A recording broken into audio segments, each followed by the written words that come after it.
మంత్రి సీతక్క టీచర్ అయ్యారు. బడి పిల్లలతో పలకాబలపం పట్టించి అక్షరాలు దిద్దించారు ఆమె. బోర్డుపై పిల్లలకు కాసేపు పాఠాలు కూడా చెప్పారు. ములుగు జిల్లా కన్నాయిగూడెం మండలం బంగారుపల్లి గొత్తికోయగూడెంలో సుమారు 13 లక్షల నిధులతో నిర్మించిన కంటైనర్ పాఠశాలను ప్రారంభించారు సీతక్క. 10 ఏళ్లుగా ఆ ప్రాంతంలో పాఠశాల భవనం లేక విద్యార్థులు తీవ్ర ఇబ్బందులు ఎదుర్కొంటున్నారు. ఈ విషయాన్ని కలెక్టర్ దివాకర్ సీతక్క దృష్టికి తీసుకువెళ్లినా అటవీ శాఖ అనుమతులు ఇవ్వలేదు. దీంతో వినూత్నంగా ఆలోచించిన అధికారులు కంటైనర్ పాఠశాలను ఏర్పాటు చేశారు. బీఆర్ఎస్ ప్రభుత్వ హయాంలో మూతపడ్డ ప్రభుత్వ పాఠశాలను కాంగ్రెస్ ప్రభుత్వం తెరుస్తుందని తెలిపారు సీతక్క. విద్యార్థులకు ఎటువంటి ఇబ్బందులు కలగకుండా నాణ్యమైన విద్య అందిస్తామని అన్నారు.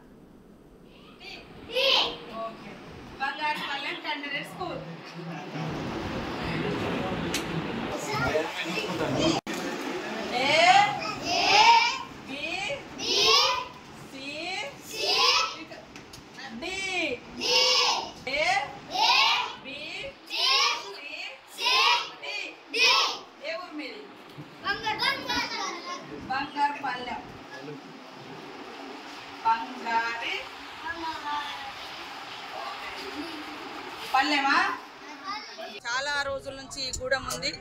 అయితే గత 10 సంవత్సరాల నుంచి కూడా ఇక్కడ పర్మనెంట్ స్ట్రక్చర్ లేకపోవడంతో కనీసం మరి ఎలాంటి విద్య వాళ్ళు అందుకోలేనటువంటి పరిస్థితులలో మేము వినూత్నంగా ఆలోచించి తక్షణమే వీళ్లకు ఒక స్కూల్ నిర్మాణం జరగాలి అంటే మరి ఇక్కడ ఉన్నటువంటి వైల్డ్ లైఫ్ సాంచురీ ఆంక్షలు కానీ ఫారెస్ట్ డిపార్ట్మెంట్ సెంట్రల్ నుంచి ఉండేటువంటి ఆంక్షలు రీత్యా మరి తక్షణము వీళ్ళకు ఒక స్కూల్ ఏర్పాటు చేయాలని ఆలోచించడంతో వెంటనే కలెక్టర్ గారు మనం ఎట్లాగూ కంటైనర్ హాస్పిటల్స్ పెట్టినాం కదా మేడం, అట్లనే కంటైనర్ స్కూల్ కూడా ఏర్పాటు చేసుకుంటే పిల్లలకు తక్షణ మరి సదుపాయాన్ని ఇచ్చి మంచి ఎడ్యుకేషన్ ఇవ్వడానికి ఒక స్కోప్ ఉంటుందని ఈరోజు 13 లక్షలతోటి ఫ్యాన్లు కానీ కింద కూడా సంపూర్ణమైనటువంటి బేస్మెంట్తో మేము ఏర్పాటు చేయడం జరిగింది.